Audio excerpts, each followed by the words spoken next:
espermatozoides para que pueda preñar una hembra, ¿no es cierto? Para que pueda preñar una hembra. Entonces, como pueden ver, la definición de pubertad es un poco difícil. En hembra lo mismo. ¿Cuál es la definición de pubertad en hembra? Cuando logró la primera ovulación, o cuando logró el primer celo, aunque sean celos silentes, ¿no es cierto? O cuando logra quedar preñada, finalmente. Porque cuando ovula logra quedar preñada y se descubre. Entonces, por eso la definición de pubertad no es fácil, ¿no es cierto? Es un proceso, lo que tienen que decir. Es un proceso que lleva a que pasen todas estas cosas, ¿no es cierto? Que poco a poco va adquiriendo, ¿qué? La capacidad de ser fértil. Entonces es más la definición de pubertad. Es un proceso que le permite al macho que se adquiere gradualmente y le permite finalmente ser fértil. Es por esto que algunos lo han medido y dicen, no, la edad en que entra en la pubertad, podríamos hablarse de que el macho, ¿no es cierto?, en las diferentes especies, fíjense los bovinos 11 meses. Ese 11 meses es en promedio. 7 meses para taurus, ¿no es cierto?, muy precoces, ¿sí? Unos jersey, unos animales taurus muy precoces, ¿no es cierto?, que llegan muy rápido a la pubertad, o animales índicos, ¿no es cierto?, como el brahman, como el gir, como el lucerar, que se demoran más, entonces diríamos 18 meses, ¿ok? Entonces ese promedio que ustedes ven allí es más variable por la raza. En los ovinos es un poquito más si bien es un poquito más estrecho el rango, pero depende de la estacionalidad, ¿no es cierto? Bueno, la pubertad también depende de qué, de peso, de la condición corporal, ¿no es cierto?, sobre todo el peso. Entonces, estos son promedios de animales que están en buen estado de condición corporal, entonces no son sobreestimulados ni tampoco están quedados, ¿ok?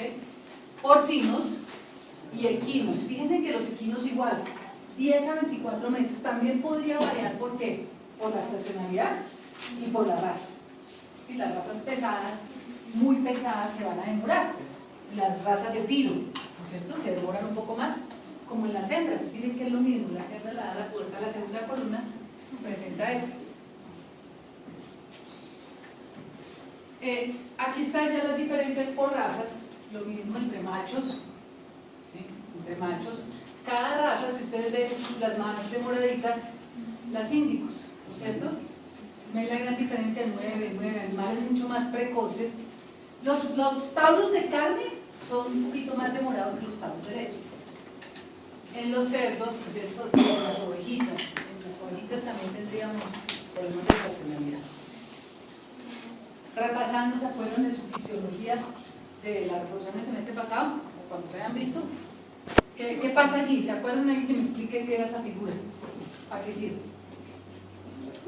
¿De qué se trataba esto? El semestre pasado que lo vieron.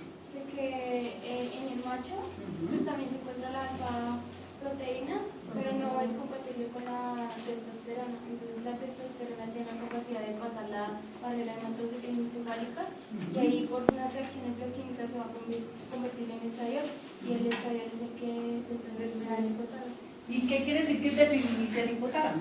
¿Qué le va a bloquear? El centro de pulsar. Sí, el centro de oleadas, ¿cierto? El que permite que haya liberaciones de qué. Otra cosa, la que piqué, a mí que la niña muy juiciosa, pero a mí que no va a presentarse en el macho, que sí se presenta en la hembra. Los ciclos estral, pero ¿por qué se presentan los estros? Porque hay picos de qué? De LH. ¿Sí? Entonces en el macho se bloqueó esa ciclicidad. No, la LH no se bloquea. Ojo que la LH no se bloquea, eso es lo que quiero que quede claro, que quiero llegar. Lo que vamos a bloquear en el macho es el hipotálamo, y que es un pedacito, ¿no? El centro de oleadas donde está secretándose la GNRH, ojo, es la GNRH, no es la LH, ¿ok? Aquí se va a secretar la GNRH de una manera que permite, eso sí, ustedes se acuerdan, el hipotálamo, el de oleadas y el paraventricular, ¿no es cierto? ¿Se acuerdan? Y la hipófisis, ¿verdad? Si tenemos aquí la hipófisis, está temblando, yo me estoy mareando, una de las dos. Entonces aquí se produce LH, digamos, FSH y otras hormonas, ¿no es cierto? esta GNRH se puede producir de dos formas. Una que es basal, ¿se acuerdan? Y otra que es de oleadas. La de oleadas, ¿qué hace en la hembra? Hace que si es una vaca, cada 21 días haya una gran descarga de LH, ¿sí? Impulsos muy frecuentes. Eso es lo que pasa entonces en quién? En la hembra. Al macho le prohibieron hacer eso. ¿Quién? Los estrógenos, y por eso los hombres los machos no van a tener oleadas cada 28 días o cada 21 días si son en bovinos. ¿Por qué? ¿Por qué? Porque les bloquearon ¿quién? El centro, pero ojo que es ¿listo? No es la LH, la LH está perfecta. Es la secreción en picos en oleadas de GNRH. Entonces, miremos bueno, repasemos un poquito aquí, repasando de las funciones del testículo. Entonces, que lo vimos en la clase pasada, ¿no es cierto? Es un órgano endocrino, pero además produce espermatozoides, ¿verdad? Entonces, tenemos que recordar esta hormona, que es la hormona liberadora de la gonadotropina, ¿no es cierto? En la hipófisis estaría la FSH y la LH, ¿verdad? Entonces, una baja amplitud en los pulsos de GNRH, ¿no es cierto?, direccionan la liberación de FSH en poca duración. Sabemos eso. Mientras que una amplitud alta de pulsos de GNRH van a llevar a la LH, que es lo que les está explicando. Entonces, FSH y LH, ¿para dónde van a entrar? ¿Cómo llaman estas? Las gónadas. ¿Y cómo es un macho? ¿Cómo llaman? Listo. Entonces, los testículos que van a producir bajo estímulo de estas hormonas, ¿sí? Van a ver aquí los túbulos seminales. Por fuera, ¿quién estarán? Por dentro. Aquí está Lady y aquí está Sertoli. ¿Quién tiene receptores para Sertoli? Sobre todo FSH. Entonces aquí iría FSH y aquí iría LH, que llegan de aquí por sangre. Entonces, la FSH va a hacer que, en términos generales, va a estimular a Sertoli, ¿sí? Y Sertoli se estimula también para empezar, porque como aquí adentro están las gametas, ¿no es cierto? Por aquí, para hacer espermatogenesis. La LH, a su vez, va a estimular la secreción de testosterona.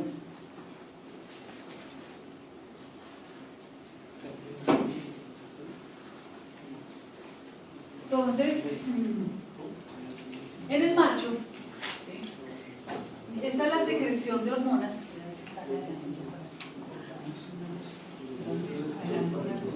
Comparemos la de la hembra. Si se acuerdan del año pasado, del semestre pasado, esto es lo que les estaba tratando de explicar. Entonces, ¿qué pasa en la hembra? Tiene una secreción de un pico de estrógenos, ¿se acuerdan? Que llevan a la ovulación. ¿Por qué? Porque liberan LH, estimulan GNRH y a su vez, aquí falta la GNRH, ¿no?, que estimula la secreción de LH, óvulo, ¿no es cierto? Espera 21 días y otra vez entra el celo y lo mismo. Esa es la hembra. Miremos el macho. ¿Qué le pasó? ¿Qué fue lo que se le bloqueó? El centro de oleadas. El centro de oleadas de GNRH. Por lo tanto, no va a haber un estímulo en oleadas, o sea, una amplitud muy alta y frecuencia muy alta de ¿quién? Todo el tiempo el macho. ¿Qué está haciendo? Secreción de LH. ¿Lo hacen patrones? Claro que sí lo hacen, solo que las secreciones no son tan altas comparadas con la hembra, ¿sí?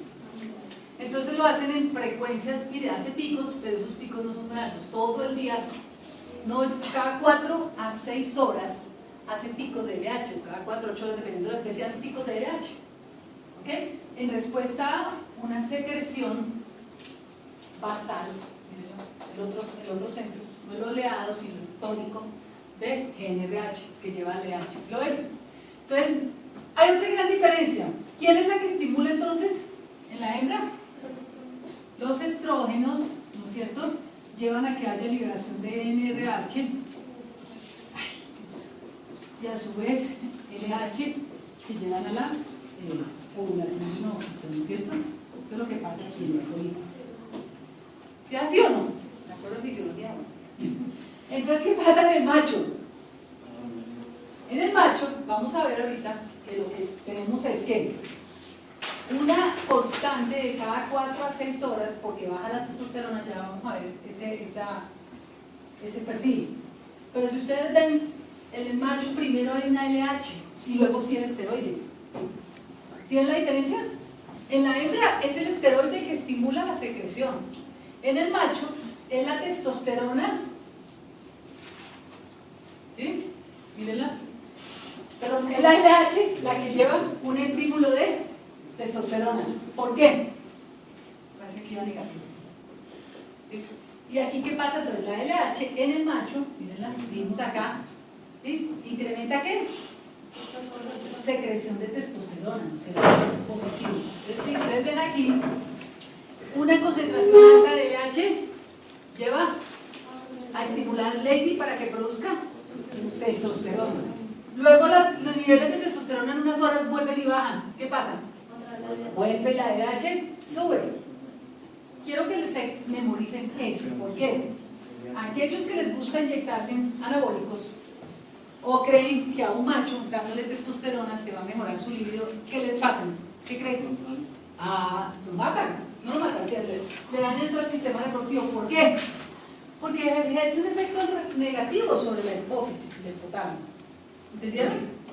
Entonces, altas concentraciones de testosterona lo que me hacen es que me baje la LH por un tiempo. Apenas baja la concentración y se metaboliza la testosterona, ¿qué vuelve a pasar? LH se estimula nuevamente. Y el macho se la pasa todos los días en eso, solo piensa en eso. Ya lo sabíamos, ¿no? No necesitamos. Entonces, aquí está, vuelvo a lo mismo. ¿Qué tenemos entonces? Estas las relaciones entre NRH, LH y FSH en el macho. Entonces, un aumento de NRH lleva también a un aumento de FSH y LH. Miren los dos. NRH lleva ¿qué? FSH y luego LH. NRH, ese es el orden, ¿ok? NRH, FSH, LH y testosterona. Aquí no está la testosterona dibujada, esa es un pero es así, ¿ok? GNRH, FSH, ¿por qué? Porque también debo estimular el sertolio, van las dos. ¿Sí? Entonces la GNRH me estimula las dos, FSH y LH. FSH estimula sertolio y estimula también LH estimula LH. Miren que descansan más horas, ¿por qué? Porque la testosterona está alta. Cuando la testosterona baja, vuelve y se estimula el ciclo. Y este ciclo es más o menos así, uno largo, uno un poquito más cortico, otro más largo, otro más cortico. Pero más o menos entre 4, aquí lo debe estar diciendo, 4 a 8 horas, ¿sí? Hace estos ciclos, el macho, todo el tiempo. ¿Por qué? Porque es que tiene muchos túbulos seminíferos en ambos testículos que van a estar haciendo eso todo el tiempo. ¿Listo? Entonces, bórrese del chip lo que veníamos el semestre pasado con la hembra. ¿Listo? Y en la hembra era quién? Los estrógenos y otras cosas que estaban haciendo cada 21 días. En el macho es totalmente diferente. Por eso es que somos diferentes. Eso nos lleva a un dimorfismo sexual. Ahorita sí, déjame terminar de leer. Bueno, aquí está un poquito más. Concentraciones típicas. Típicas es entre comillas. Esto todo típico en Sanger es bovino, ¿sí? Porque el libro está escrito más para bovinos. Pero más o menos estas son las concentraciones de ovinos. En ovinos podríamos tener concentraciones de punto más bajitas, en porcinos mucho más altas. ¿Sí? Cada especie tiene sus concentraciones, pero son más o menos así. LH, ¿sí? En nanogramos, acuérdense. La testosterona, ¿no es cierto? Podríamos hablar en nanogramos, los estrógenos van en picogramos. ¿Se acuerdan o no? La progesterona van en nanogramos. Cuando ustedes manden a hacer un perfil, y de ahora en adelante como van a ser doctores, médicos, veterinarios, ¿cierto? Ustedes les traen un macho que ha bajado el líbido y tienen que empezar a relacionar estos perfiles. Tal vez lo más importante de andrología es esto, la parte endocrina. Y pues, por supuesto, cómo funciona el testículo. Pero ustedes lo primero que van a pensar con un macho que tenga el líbido bajo o que no esté produciendo espermatozoides, ¿qué es? Pues hacerle un espermiograma, una evaluación reproductiva para hacer un perfil hormonal. ¿Sí? Es importante que hagan un perfil hormonal y eso les va a decir muchísimo de cómo se está comportando. Y además ese perfil hormonal tiene que tener en cuenta estas horas, porque no con una sola toma se van a quedar contentos, ¿no es cierto? Las tomas se deben de hacer por lo menos cada media hora unas 3 tomas.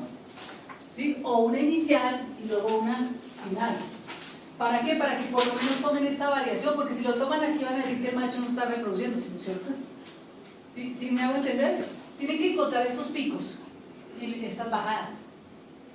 Entonces, en todas las especies es lo mismo, solo que las concentraciones pueden variar un poquito. Eso es como la concentración, ¿ya vieron el laboratorio clínico? O el número de células o de glóbulos rojos, es lo mismo, cada especie cambia el número de glóbulos rojos, lo mismo pasa con los espermatozoides, lo mismo pasa con los. Entonces, ¿qué tenemos? Testosterona que baja, perdón, LH pasando, ¿cierto? Sube un poco, porque se le acabó la testosterona, entonces ella, oigan, si se me está acabando el impulso, sí, eso es lo que ella dice. Miren lo que está diciendo allá la testosterona, necesito que me estimulen. ¿Quién la estimula? La LH. Entonces, cuando la testosterona se está, esa retroalimentación, ¿no es cierto?, negativa, es una retroalimentación feedback negativo, cuando se está acabando la testosterona, ¿qué le manda a decir a la GnRH? GnRH, libéreme ¿qué? LH, ¿no es cierto? Vuelve la testosterona, baja, sube, baja. Miren que unas veces es un poquito más alta, un poquito más baja, ¿sí? Pero más o menos eso es lo que pasa. ¿Quedó claro? Macho. Entonces, mire, la LH se eleva por un periodo de más o menos entre 0.5 a 1.25 horas, mientras que el siguiente episodio de testosterona puede demorarse otra vez 0.5 a 1.5 horas. Es decir, ya lo vimos, ¿no es cierto? ¿Quedó claro entonces la diferencia con hembra? Quiero que miren el cuadro de arriba de la hembra. El cuadro de arriba de la hembra es muy parecido al cuadro de abajo del macho, en el sentido de las concentraciones de LH. ¿Lo ven? Son muy parecidas. Y mírenlas acá. Es lo que le pasa a una hembra todos los días antes de llegar al celo. ¿Sí? Entonces, ¿quiénes son las células de Leydig? Ya hemos visto en la otra clase. Son las mismas, o parecidas, las equivalentes más bien, en el desarrollo. ¿Te acuerdas del folículo? Por aquí estaba el folículo. En la clase pasada, ¿no es cierto? Recordando. Entonces, las de Sertoli van a tener más receptores para. Bueno, repasando entonces aquí lo que ya dijimos. Las concentraciones altas de LH, ¿qué pasa? Estimulan la secreción de testosterona en Leydig, ¿verdad? La alta testosterona intersticial es esencial para que ¿qué? Para que se induzca la espermatogenesis. Entonces, miren, dijimos que la LH induce ¿qué? Que se active Leydig.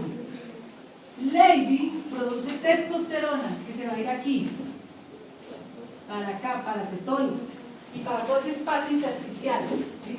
Entonces va a inducir espermatogenesis, pero no es necesaria para mantenerla todo el tiempo. ¿Ve qué? Le dice, es como, la testosterona hace como un empujón, ¿sí? Como que empuja, oiga, arranque, ¿sí? Y entonces empuja, acuérdense que hay muchos conductos, ¿no es cierto? Empuja unos, están disponibles. Entonces llega acá y les dice, oiga, testosterona empuja aquí a Sertoli, a todas las, dice, empieza la espermatogenesis. Luego, ¿qué pasa? La testosterona desciende otra vez y continúa, y arranca la espermatogenesis y ella continúa. Empieza la espermatogenesis, pero la espermatogenesis ya, después de que arranca, no necesita la testosterona. ¿Sí? Cuando se vuelven a bajar otra vez los niveles de testosterona, vuelve testosterona, necesitamos que haya otra LH y la estimule. ¿Sí? Leydig era lo que les estaba explicando, que si nosotros mantenemos inyectado un animal con andrógenos, ¿qué va a pasar? Se vuelve resistente y ya no funciona. No se alimenta ni Sertoli tampoco. Entonces se reducen los receptores de LH de tantos andrógenos, se bloquean los receptores y se van a reducir finalmente los niveles de progesterona. ¿Por qué progesterona? Porque es un intermediario, ¿se acuerdan? Dentro de la esteroidesis. Bueno, repasando el dibujito, entonces, hipotálamo que produce GnRH, que van a producir FSH, que estimula Sertoli, ¿no es cierto? O LH, que estimula Leydig. Leydig produce testosterona, que hace una retroalimentación negativa sobre estas dos. ¿Sí o no? ¿Sertoli qué hace? La famosa inhibina. Igualito que en el folículo aquí, había también inhibina, ¿se acuerdan? En Sertoli también produce inhibina y es la que mantiene regulada este ciclo. ¿Sí lo ven? Ella se autorregula por este lado y Leydig se autorregula por este lado. ¿Quedó claro? Las dos se autorregulan. Entonces, mucha FSH, una retroalimentación negativa, va a producir inhibina y bloquea este lado. Mucha testosterona va a bloquear aquí para que baje la secreción de LH. ¿Sí? ¿Quedó claro? Entonces se borraron lo de la hembra, que aunque es parecida, no es exacta. ¿Y qué pasa con los machos estériles? Hace el hipotálamo que hace, inhibe la secreción, la testosterona ya disminuye, o sea, debe existir una disminución periódica, ya lo dije, ¿no? ¿De qué? De testosterona para que baje y suba, ¿no es cierto? Debe estar constantemente haciendo eso. La inhibina, ¿qué era? Era una glicoproteína, ¿se acuerdan? De 2 cadenas alfa. ¿Se acuerdan de eso? De inicio. Produce su propia retroalimentación, que más la inhibina también puede estimular la secreción de testosterona. Ojo con eso. La inhibina también podría localmente estimular la secreción de testosterona en la inhibina. Bueno, altas concentraciones de estrógenos también pueden reducir la GnRH, es una retroalimentación negativa. ¿Por qué? Porque una de las vías aquí es que esta testosterona pasa a sertoli y sertoli convierte testosterona en estrógenos. ¿Ok? ¿Sí o no? ¿Se acuerdan? Sertoli convierte testosterona en estrógenos. Entonces, si hay muchos estrógenos, también podría ser retroalimentación negativa. Vayan memorizando eso porque un caso clínico les puede pasar con eso. ¿Qué pasa si le inyectamos muchos estrógenos a machos? Se bloquearía también la GnRH, ¿no es cierto? Miren, reduce la GnRH y, por supuesto, la secreción de LH. Volvamos a este dibujito que me encanta. Por favor, lo repasan, que es muy claro. Este dibujito es de Sanger, creo. Sí, no de Sanger, sí. Así me está. Entonces, si ven aquí a sertoli, ¿sí? Acuérdense que hace sertoli. Aquí están las hembritas de las espermatogonias, ¿no es cierto? Que se van produciendo hasta que salen las espermátidas inmaduras. ¿Qué hace Lady? Miren, LH, receptores. Lady produce testosterona que puede ir aquí y testosterona que se va para afuera. Un porcentaje se queda en el testículo, puede ser. Y otro se le manda para el cerebro para que se crea que es macho. Y se le manda para que los músculos. Acuérdense que los machos desarrollan más musculatura por esa cantidad de testosterona que tienen. Y la utilización del nitrógeno en la formación de proteínas es mucho mayor por la testosterona. ¿Okay? Una de las funciones de la testosterona, ¿no es cierto? Entonces, testosterona que llega aquí, ¿en qué se convierte? En dos cosas, dihidrotestosterona y en estradiol. ¿Okay? ¿Se acuerdan que la dihidrotestosterona es 10, 20 veces más activa que? ¿Lo vieron en esta pasada? Que la testosterona, ¿sí? Por las 5-alfa reductasa la testosterona se convierte en dihidrotestosterona. Esta dihidrotestosterona es la responsable, por ejemplo, del mantenimiento de las glándulas uretrales, la próstata, ¿sí? Estas células son súper sensibles a la dihidrotestosterona y el pene. Esa hormona es la encargada de mantener todo lo que es, sobre todo los aspectos de diferenciación secundaria, desarrollo sexual secundario, en el macho. Dihidrotestosterona. ¿Qué más tenemos acá? Este amarillito está representando la barrera hematotesticular, ¿se acuerdan? De aquí para abajo, ¿no es cierto? Estas células que están aquí, linfocitos o inmunológicos, no van a reconocer lo que sea haploide, reconocen solo los diploides. ¿Ok? ¿Sí? ¿Qué más tenemos que decir de este dibujito? Miren, ¿esta quién secreta? Inhibina, que se va para que no secrete más FSH. Aquí tendríamos entonces que el testículo es endocrino porque produce entonces ¿qué? Dihidrotestosterona, estrógenos, testosterona, inhibina, ¿verdad? Que se van por sangre y me van a ir a masculinizar el cerebro y todo el resto del organismo. ¿Sí? Los niveles de testosterona cambian de acuerdo a la actividad. Quiero que esto lo tomen con cuidado. ¿Por qué? El testículo no tiene la enzima 21 beta-hidroxilasa y la 11 beta-hidroxilasa, por lo tanto no puede sintetizar glucocorticoides o mineralocorticoides. Eso es lo que hace diferente la adrenal del testículo en cuanto a la esteroidogenesis. ¿Okay? Es por esto que el colesterol no puede llegar hasta glucocorticoides o mineralocorticoides, porque no tiene esas dos enzimas.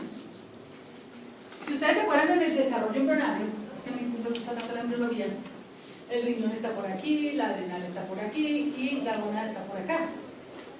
Ellas dos, en algún proceso evolutivo en otras especies, hacían lo mismo. ¿Sí? En mamíferos se separaron y esta se quedó haciendo solo esteroidogénesis para la diferenciación sexual.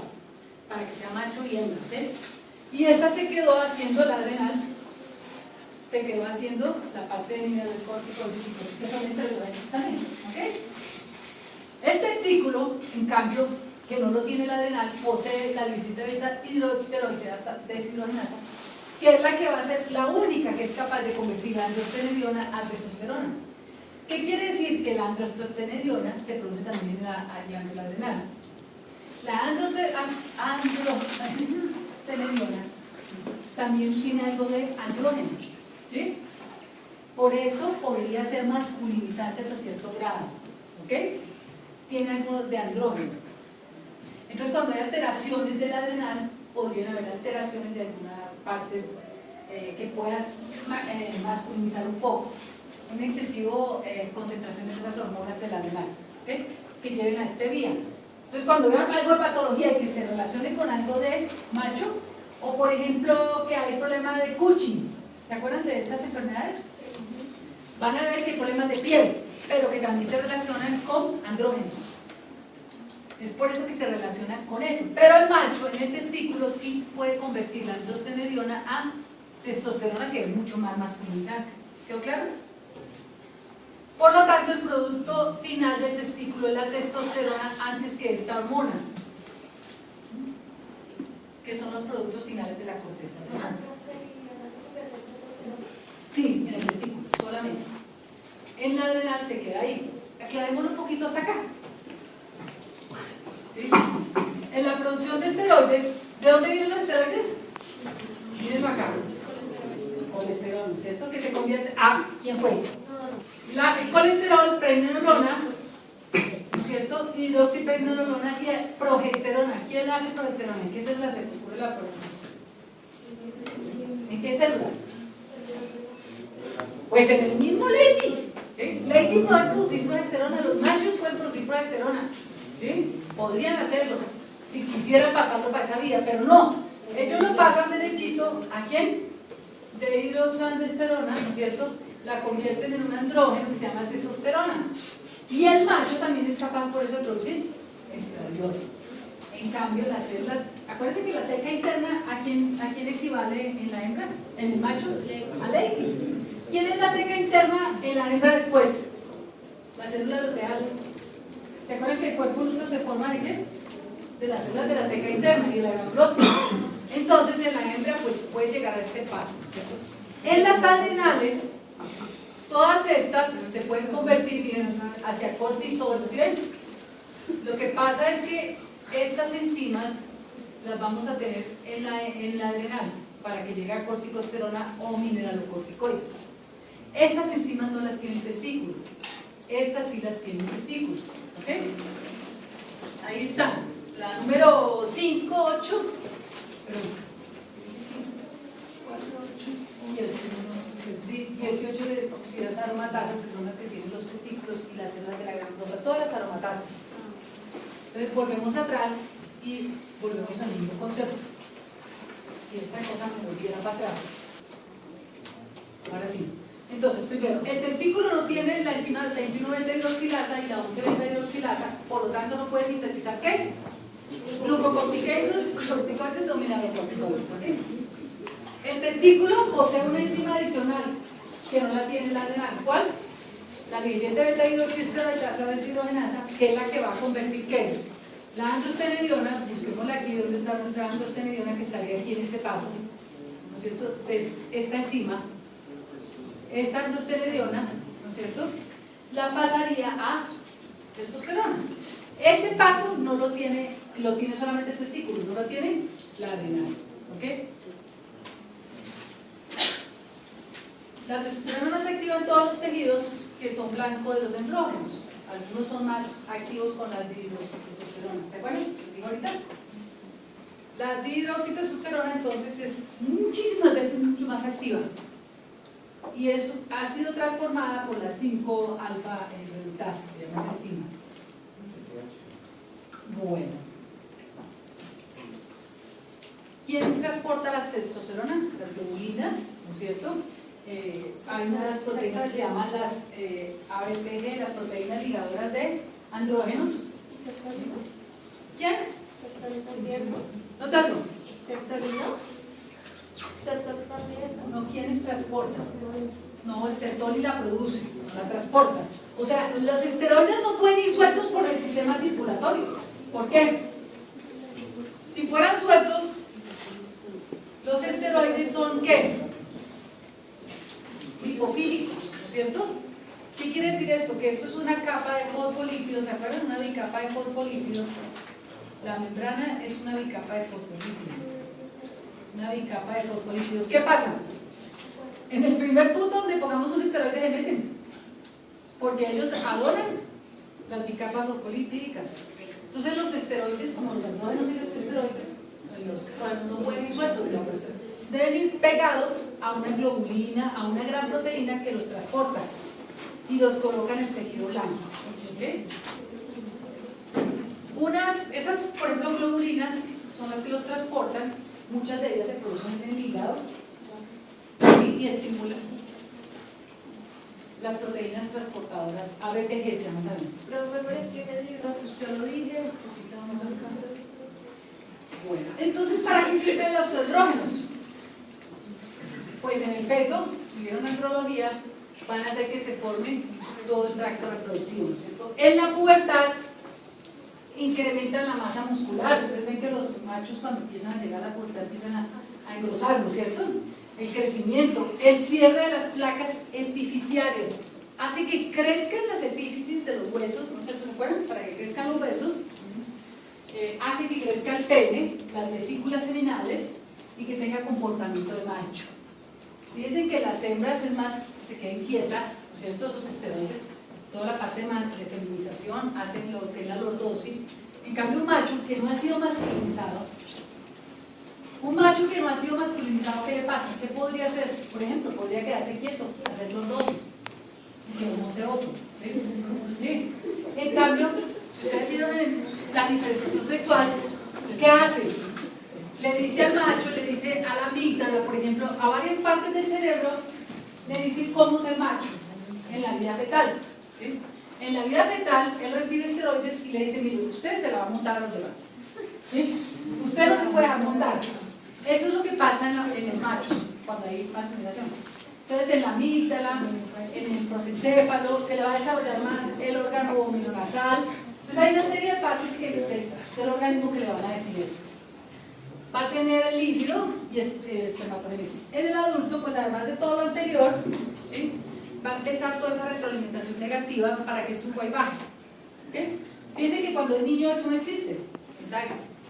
En las células, bueno, el complejo proteína-andrógeno se mueve hacia el núcleo, que era lo que les estaba diciendo. Entonces, es transportado un esteroide, que es la testosterona, y que va aquí con su receptor. ¿Sí?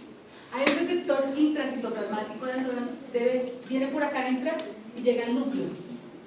Acuérdense que es en el núcleo donde los esteroides activan cualquiera de sus funciones, es directamente al núcleo, porque ellos estimulan la transcripción de otras proteínas.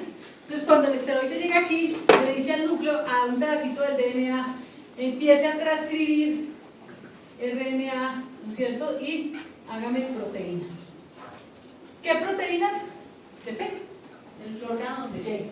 ¿Sí? Hasta ahí, si ustedes me van y me estudian, me repasan todo lo que es el endocrinología. La espermatogénesis.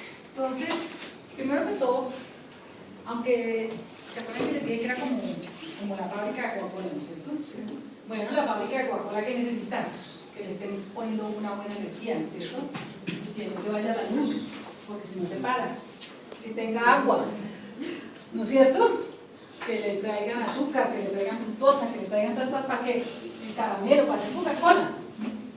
Entonces, si cualquiera de esas cosas no funciona y además le estamos colocando tóxicos, cualquier tipo de tóxico ambiental puede afectar la espermatogénesis. El zinc, hay muchos microelementos que son importantísimos para el selenio, para que funcionen y ocurran todas estas mitosis y toda esta síntesis de proteínas que tiene que haber allí. El cigarrillo, ¿sí?, también se ha demostrado que altera la espermatogénesis. Entonces, repasando lo que vimos la clase pasada, ¿no es cierto?, cada una de esas estructuras donde va a ocurrir, ¿qué es la espermatogénesis? Es un sistema que va a permitir, ¿cierto?, durante toda la vida reproductiva del macho, en los túbulos seminíferos, transformar y mantener vivas algunas células germinales todos, hasta que se produzcan espermatozoides. Entonces la espermatogénesis la vamos a dividir en, por favor, pregunta Cara, ¿cierto? ¿En qué se divide la espermatogénesis? Espermatocitogénesis. Cito es célula, ¿no es cierto? Es la que nos va a permitir mantener ¿qué?